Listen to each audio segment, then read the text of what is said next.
25 अक्टूबर 1947 भारत से एक private jet आधी रात को पाकिस्तान की तरफ जा रहा था। इस विमान के पिछले हिस्से में हीरे जवाहरात से भरे बड़े बड़े बक्से रखे थे। इन बक्सों के ठीक आगे सैकड़ों पालतू कुत्ते बैठे थे। विमान के बीच की सीटों पर जूनागढ़ रंगमंच के कुछ कलाकार थे और आगे की सीट पर भारत की एक रियासत के नवाब अपने 7 बेगमों के साथ बैठे थे। कुछ घंटों की उड़ान के बाद ये विमान कराची एयरपोर्ट पर लैंड करता है। वहां खड़े कर्मचारी विमान में ठसाठस भरे कुत्तों को देखकर हैरान रह जाते हैं।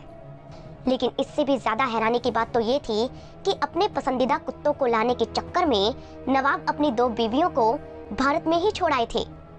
ये नवाब थे महाबत खान रसूल खान बाबी, जिन्हें इतिहास में जूनागढ़ का आखिरी नवाब भी माना जाता है।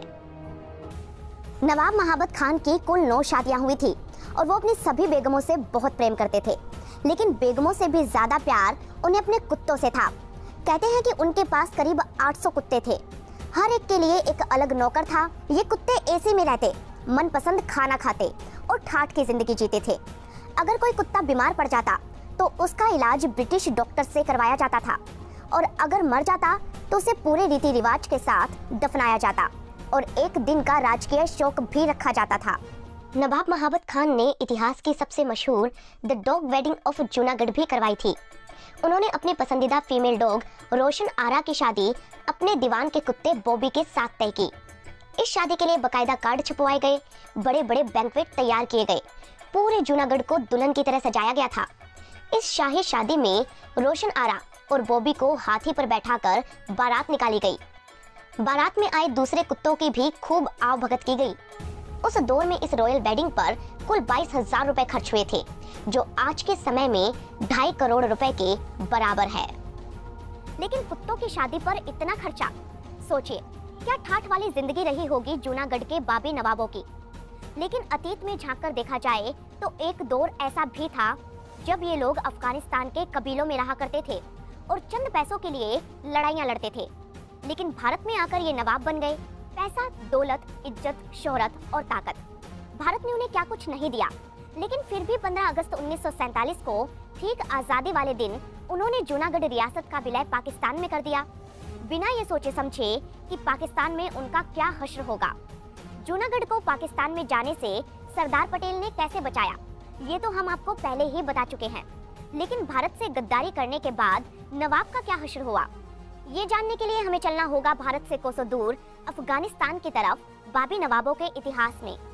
भारत से करीब 2000 किलोमीटर दूर हिमालय, तियान शान, सुलेमान, हिंदू कुश, कुन्नुन और काराकोरम के खूबसूरत पहाड़ों को अपने आप में समेटकर बनता है अफगानिस्तान। सदियों पहले अफगान की इन्हीं पहाड़ों की तलहटी में अलग अलग कबीले बसे थे। इन्हीं में से एक था बाबी कबीला। ये पश्तून जनजाति थी, जिसे बाबई भी कहते थे। ये लोग देखने में लंबी चौड़ी कदकाठी के थे और काफी हट्टे कट्टे हुआ करते थे। इसीलिए जब किसी रियासत के राजा या किसी दूसरे कबीले के सरदार जंग में जाते तो इन्हें अपने साथ शामिल कर लेते। ये चंद पैसों के लिए अपनी जान दांव पर लगाकर जंग में उतर जाया करते थे। इतिहास बताता है कि ये वो दौर था जब भारत पर मुगल बादशाह हुमायूं का राज था। अलग अलग रियासतों से जंग लड़ने के लिए हुमायूं को कुछ सैनिक चाहिए थे। तब बहुत से बाबी लड़ाके अफगानिस्तान से भारत आकर हुमायूं की सेना में शामिल हो गए। इन्हीं में से एक थे बहादुर खान बाबी। कहते हैं कि राजमाता कर्णावती ने चित्तौड़ की रक्षा के लिए हुमायूं को राखी भेजी थी। हुमायूं जब अपनी सेना के साथ चित्तौड़ के लिए निकला तो बहादुर खान बाबी भी उनके साथ थे। उन्होंने अलग अलग युद्धों में हुमायूं की काफी मदद की, जिसके कारण वो मुगलों के पसंदीदा बन गए और मुगल दरबार में उनके परिवार को तवज्जो दी जाने लगी। इसके करीब 100 साल बाद मुगल बादशाह बने शाहजहां। उस वक्त तक आधे से ज्यादा भारत पर मुगलों का कब्जा हो चुका था।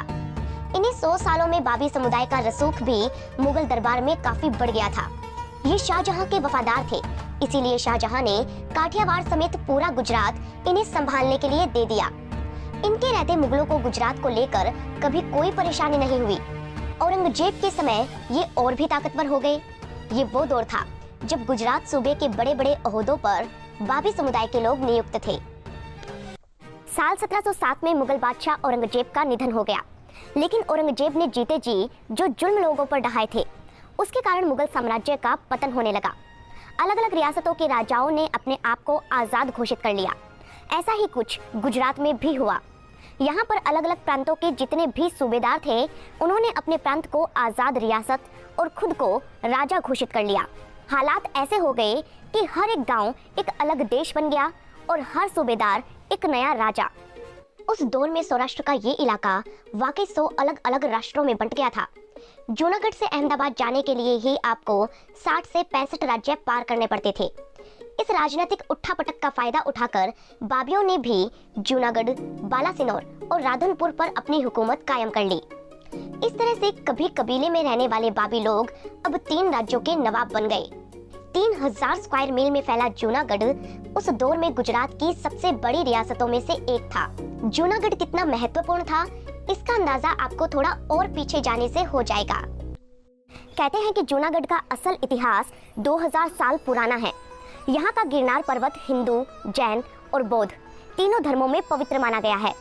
सम्राट अशोक के शिलालेखों से पता चलता है कि मौर्य काल में गिरनार पर्वत बौद्ध धर्म का प्रमुख केंद्र था।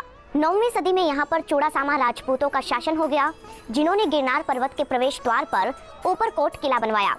ऊपरकोट किले के नाम पर ही इस शहर का नाम जूनागढ़ पड़ा। जूनागढ़ यानी कि पुराना किला। यहाँ प्राचीन सोमनाथ मंदिर था और उत्तर में द्वारिका नगरी। जूनागढ़ अरब सागर के किनारे बसा था। जूनागढ़ के पास वेरावल और दीव जैसे पोर्ट थे। इस वजह से ये इलाका समुद्री व्यापार के लिए काफी महत्वपूर्ण था। इतिहास बताता है कि 15वीं सदी तक यहाँ चूड़ासामा राजपूतों का ही राज था। साल 1450 में जूनागढ़ के राजा बने मंडलिक चूड़ासामा। लेकिन तब दुनिया जूनागढ़ को जानती थी भक्त नरसिंह मेहता के नाम से। ये वही नरसिंह मेहता थे जिनकी बेटी नानीबाई का भात भरने खुद भगवान कृष्ण को आना पड़ा। नरसिंह मेहता जूनागढ़ के ही थे और अपनी भक्ति के कारण दुनिया भर में मशहूर थे। सुख, समृद्धि, संपन्नता और भक्ति, जूनागढ़ में सब कुछ था। इसलिए आसपास के राजाओं की नजर भी इस रियासत पर हो गई। तब गुजरात से जूनागढ़ अलग था और गुजरात सल्तनत के महमूद बेगड़ा ने साल 1450 में यहाँ आक्रमण करके इसे जीत लिया। लेकिन उस दौर में पुर्तगाली भी यहाँ आ चुके थे। उन्होंने दीव का इलाका अपने कब्जे में ले लिया और व्यापार करने लगे। महमूद बेगड़ा और पुर्तगालियों में इस कारण कई बार लड़ाइयाँ भी हुई। पुर्तगालियों को हराने के लिए बेगड़ा ने मिस्र के राजाओं से दोस्ती की और वहाँ से बड़ी बड़ी तोपें खरीद कर लाए। ये तोपें आज भी जूनागढ़ में रखी हैं। लेकिन इन तोपों को खरीदने के बावजूद भी वो पुर्तगालियों को हरा ना सके और दीव पर पुर्तगालियों का ही राज रहा।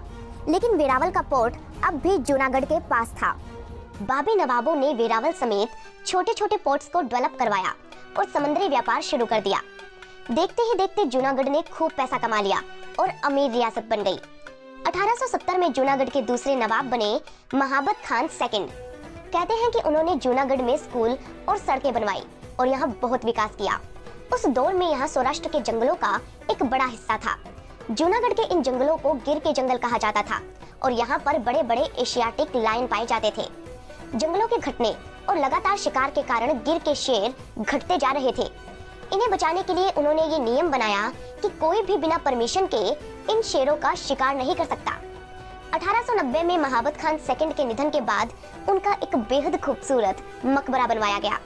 ये मकबरा आज भी देश के सबसे खूबसूरत मकबरों में से एक माना जाता है। उनके जाने के बाद नवाब बने महाबत खान थर्ड। नवाब महाबत खान को दौलत शोहरत तो विरासत में मिली थी। राजकाज में उनकी ज्यादा दिलचस्पी थी नहीं। उन्हें असली प्यार अगर किसी से था तो वो था उनके कुत्तों से। वो ज्यादातर समय या तो अपने कुत्तों के साथ रहते या फिर विदेशों में छुट्टियां मनाते। राजकाज का पूरा काम यहाँ के दीवान संभाला करते थे। कहते हैं कि साल 1947 में पुराने दीवान काफी बीमार हो गए, इसीलिए शाहनवाज भुट्टो को नया दीवान बनाया गया। जुलाई 1947 में उस वक्त भुट्टो जूनागढ़ का राजकाज संभाल रहे थे और नवाब महाबत खान यूरोप में छुट्टियां मना रहे थे जब हिंदुस्तान की आजादी का ऐलान हुआ। नवाब महाबत खान थर्ड हिंदुस्तान में शामिल होने के लिए तैयार थे, लेकिन भुट्टो और मोहम्मद अली जिन्ना जूनागढ़ के बदले कश्मीर की सौदेबाजी करना चाहते थे। इसीलिए उन्होंने नवाब का ऐसा ब्रेन वॉश किया कि उन्होंने ठीक आजादी के दिन यानी कि 15 अगस्त 1947 को जूनागढ़ के पाकिस्तान में विलय का ऐलान कर दिया। वीपी मेनन, सरदार पटेल और जूनागढ़ के लोगों ने नवाब को समझाने की बहुत कोशिश की। नवाब मान भी जाते, लेकिन भुट्टो ने किसी को भी नवाब से मिलने ही नहीं दिया। आखिरकार जनता विद्रोह पर उतर आई। जूनागढ़ की जनता ने अपनी एक सेना बनाई जिसका नाम था आरजी हुकूमत। आरजी हुकूमत ने एक एक करके पूरे जूनागढ़ पर कब्जा कर लिया।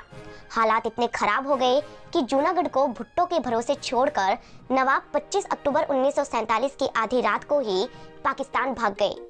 कहते हैं कि नवाब के पास विमान एक था और सामान ज्यादा। ऐसे में ये देखने वाली बात थी कि वो किसे लेकर जाते हैं और क्या छोड़कर जाते हैं। लेकिन दुनिया तब दंग रह गई जब नवाब बेगमों को छोड़कर कुत्तों को ले गए। ये बात अगले दिन बॉम्बे समाचार की सुर्खियां भी बनी कि नवाब के साथ कौन कौन गया। उस दौर में कराची पाकिस्तान की राजधानी था। नवाब को इसी शहर में पनाह दी गई। इधर आरजी हुकूमत नवाब के महलों तक पहुंच चुकी थी। लेकिन महल तो भुट्टो के हवाले थे और भुट्टो समझ गए थे कि जूनागढ़ हाथ से निकल चुका है। उधर नवाब ने भी कराची से भुट्टो को संदेशा भेजा, जिसमें उन्होंने साफ कहा था कि उनकी प्रजा के साथ कोई भी खून खराबा नहीं होना चाहिए। इसीलिए शांतिपूर्ण ढंग से वो यानी कि भुट्टो जूनागढ़ का भारत में विलय करवा दे। दोस्तों, ऐसा नहीं था कि नवाब को जूनागढ़ की जनता से प्रेम नहीं था, उन्हें जनता की फिक्र थी।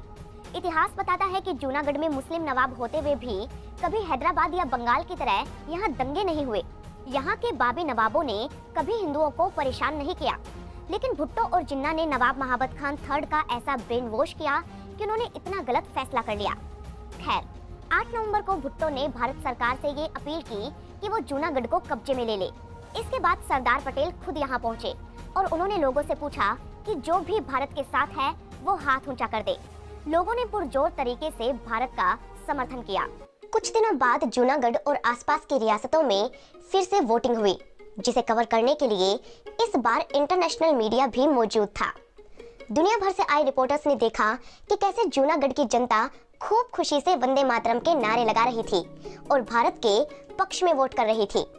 2 लाख लोगों ने वोट दिए, जिसमें सिर्फ 91 वोट पाकिस्तान के पक्ष में पड़े और पूरी दुनिया के सामने जूनागढ़ भारत का हिस्सा बन गया। उधर दीवान शाहनवाज भुट्टो की चाल पूरी तरह फेल हो गई थी और उसे भी पाकिस्तान भागना पड़ा। नवंबर 1947 में भुट्टो पाकिस्तान पहुंचे, लेकिन नवाब के उलट उन्हें बहुत बड़ी जमीन दी गई। साथ ही उन्हें इस नए मुल्क की राजनीति में भी काफी तरजीह मिली। भुट्टो एक तेज तर्रार नेता थे और नवाब सीधे साधे थे, इसीलिए भुट्टो के आगे नवाब को किसी ने पूछा तक नहीं। जिन राजाओं और नवाबों ने भारत में अपनी रियासत का विलय किया था, उन्हें खुश करने के लिए भारत सरकार ने उन्हें कुल 34 विशेषाधिकार दिए थे। सरकार ने राजाओं का खजाना, महल और किले उनके अधीन ही छोड़ दिए। यहाँ राजाओं को किसी तरह का टैक्स नहीं देना पड़ता था और उन्हें प्रीवी पर्स भी दिया गया। प्रीवी पर्स में राजाओं को एक निश्चित रकम दी जाती थी। इस रकम का भुगतान उस टैक्स से होता था जो उन राजाओं की रियासतों से मिलता था। राजाओं को ये गारंटी भारतीय संविधान के अनुच्छेद 291 के तहत दी गई। राजाओं को प्रीवी पर्स में 25,000 रुपए से लेकर 26 लाख रुपए तक मिलते थे। लेकिन नवाब महाबत खान तो अपने किले, महल और बंगले जूनागढ़ में ही छोड़कर चले गए थे। अगर वो भारत में रहते तो उन्हें करीब 2-3 लाख रुपए की रकम मिलती, जो उस दौर में कम से कम 50 करोड़ रुपए के बराबर होती। लेकिन पाकिस्तान में जाकर ना उनके पास महल बचे ना किले। बहुत थोड़ी सी रकम उन्हें प्रीवी पर्स के तौर पर जरूर मिलती थी। 1959 में नवाब महाबत खान ने आखिरी सांस ली। उनके जाने के बाद उनके बेटे जूनागढ़ के नवाब बने, वो नवाब जिसके पास कोई रियासत ही नहीं थी। उधर दीवान शाहनवाज भुट्टो के बेटे जुल्फिकार अली भुट्टो बने पाकिस्तान के प्रधानमंत्री, यानी कि असली सत्ता तो दीवान के बेटे के हाथों में थी। ये साल था 1972 का, जब इंदिरा गांधी भारत की प्रधानमंत्री थी। इंदिरा ने संसद में बिल पेश किया और प्रीवी पर्स को हमेशा हमेशा के लिए खत्म कर दिया। उनके इस फैसले को जनता का खूब समर्थन भी मिला और उनकी छवि गरीबों के हितैषी वाले नेता के तौर पर उभर कर आई। इंदिरा गांधी ही थी जिन्होंने पाकिस्तान के 2 फाड़ करके ईस्ट पाकिस्तान को बांग्लादेश बना दिया था। इसी वजह से जुल्फिकार की काफी थू-थू हो रही थी। उन्हें लगा कि अगर वो भी प्रीवी पर्स को खत्म कर देते हैं तो लोग उन्हें भी गरीबों का मसीहा समझेंगे और उनका ध्यान बांग्लादेश वाली हार से भी हट जाएगा।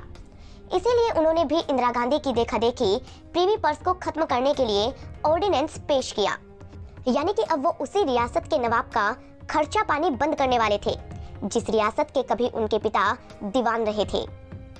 लेकिन जुल्फिकार और इंदिरा के फैसले में काफी फर्क था। ऐसा इसलिए क्योंकि भारत 200 से भी ज्यादा रियासतों के राजाओं को प्रीवी पर्स दे रहा था, लेकिन पाकिस्तान को तो महज 9 रियासतों को ही प्रीवी पर्स देना था। फिर भी जनता की नजरों में हीरो बनने के लिए जुल्फिकार ने ये कदम उठाया। उनके इस फैसले से भारत छोड़कर पाकिस्तान जाने वाले सभी नवाब अपना सिर पीटने लगे। भुट्टो के इस फैसले का नवाबों ने काफी विरोध किया। कई नवाब डिप्रेशन में चले गए। उनके बयान अखबारों की सुर्खियां बनने लगे। कुछ नवाबों ने कहा कि पाकिस्तान बनाते वक्त उन्होंने मुल्क के लिए अपने खजाने खोल दिए थे और अब सरकार है कि उनसे इतना बुरा बर्ताव कर रही है। उन्हें अगर इस बात का पता होता कि पाकिस्तान में उनके साथ इस तरह का व्यवहार होगा तो वो कभी भारत छोड़कर नहीं आते। नवाबों के काफी रोने पीटने के बाद जाकर जुल्फिकार अली भुट्टो ने उन्हें पेंशन देना स्वीकार किया, लेकिन ये पेंशन भी काफी कम थी। अब हालात ये थे कि पाकिस्तान में शामिल हुई रियासतों के राजाओं की कोई पहचान ही नहीं बची थी। वहीं दीवान शाहनवाज भुट्टो के बेटे जुल्फिकार के बाद उनकी पोती बेनजीर भुट्टो भी पाकिस्तान की प्रधानमंत्री बनी और आज बेनजीर के बेटे बिलावल भुट्टो पाकिस्तान की प्रमुख पार्टी पाकिस्तान पीपुल्स पार्टी के सुप्रीमो हैं। वो पाकिस्तान के पीएम बनने की रेस में सबसे आगे हैं और विपक्ष के प्रमुख नेता भी हैं। वहीं जूनागढ़ के नवाबों को तो खुद पाकिस्तान के लोग तक नहीं पहचानते। नवाब महाबत खान की तीसरी पीढ़ी से आने वाले नवाब मोहम्मद जहांगीर बाबी आज अपने दादा के फैसले पर अफसोस करते नहीं थकते। पाकिस्तान के एक अखबार को दिए गए इंटरव्यू में उन्होंने खुद कहा था कि जूनागढ़ हैदराबाद के बाद दूसरे नंबर का सबसे धनवान राज्य था। उनके दादा अपनी संपत्ति जूनागढ़ में ही छोड़कर पाकिस्तान चले आए थे। यहाँ तक कि उन्होंने जूनागढ़ की संपत्ति के बदले में पाकिस्तान से कोई संपत्ति भी नहीं मांगी।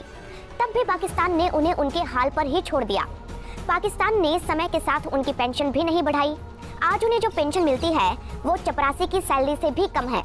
वहीं बिलावल भुट्टो 150 करोड़ रुपए के मालिक हैं। उनके पास दुबई में 2 लग्जरी विला हैं, 6 लग्जरी गाड़ियां हैं, करोड़ों रुपए के हथियार और घोड़े हैं और वो पाकिस्तान के सबसे अमीर सांसद है। वहीं बाबी नवाब तो सिर्फ नाम के ही नवाब रह गए। हालांकि ये हाल सिर्फ बाबी नवाबों का नहीं है, बल्कि भारत छोड़कर पाकिस्तान में बसने वाले हर एक नवाब के परिवार की दशा कमोबेश ऐसी ही है। साल 1971 में पाकिस्तान की सरकार ने नवाबों का रॉयल स्टेटस हमेशा के लिए खत्म कर दिया। अब ये नवाब भी ना रहे। इसीलिए जूनागढ़ के नवाब का दुख अब भी कभी कभार छलक ही जाता है। वो बताते हैं कि जूनागढ़ में विलय से पहले जिन्ना ने उनके दादा नवाब थर्ड को बड़े बड़े सपने दिखाए थे। इसीलिए वो अपनी हिंदू बहुल रियासत को पाकिस्तान में मिलाने के लिए राजी हुए थे। लेकिन पाकिस्तान में आने के बाद उनके परिवार को पूरी तरह दरकिनार कर दिया गया। आज जहां एक तरफ सिंधिया, गायकवाड़, निजाम और भारत में शामिल होने वाले अलग अलग राजघरानों और रियासतों के राजाओं के पास उनके पूर्वजों के महल और किले तो है ही, साथ ही वे भारत की राजनीति में भी महत्वपूर्ण स्थान रखते हैं। वहीं दूसरी तरफ पाकिस्तान जाने वाले नवाबों और निजामों की उनके अपने ही देश में ना कोई पूछ है ना कोई कद्र। लेकिन अब ये लोग कर भी क्या सकते हैं? ठगा हुआ सा महसूस करने के अलावा इनके पास कोई चारा ही नहीं है। कहते हैं कि नवाब महाबत खान थर्ड ने गिर के शेर और मोरों को बचाने के लिए काफी प्रयास किए थे। जूनागढ़ की जनता की फिक्र भी उन्हें थी, लेकिन समझदारी में अनाड़ी होने के कारण उन्होंने इतना गलत फैसला ले लिया। यही कारण है कि आज उनके परिवार के लोग अपमान का घूंट पीकर पाकिस्तान में बैठे हैं। वो कभी जूनागढ़ को पाकिस्तान का हिस्सा बताते हैं तो कभी अपने मुल्क पाकिस्तान को कोसते हैं। लेकिन हकीकत तो ये है कि अब दोष मढ़ने के अलावा इन बाबी नवाबों के पास कुछ और बचा ही नहीं है। दोस्तों, भारत के बंटवारे के दौरान बहुत से रियासतों के राजाओं और नवाबों ने अपना दोगलापन दिखाया। वो अपने फायदे के लिए जनता की मर्जी को ताक पर रखते गए। हैदराबाद के निजाम और भोपाल के नवाब ने भी भरसक ये कोशिश की कि वो अपनी रियासतों का विलय पाकिस्तान में करवाएं। भोपाल के नवाब हमीदुल्ला खान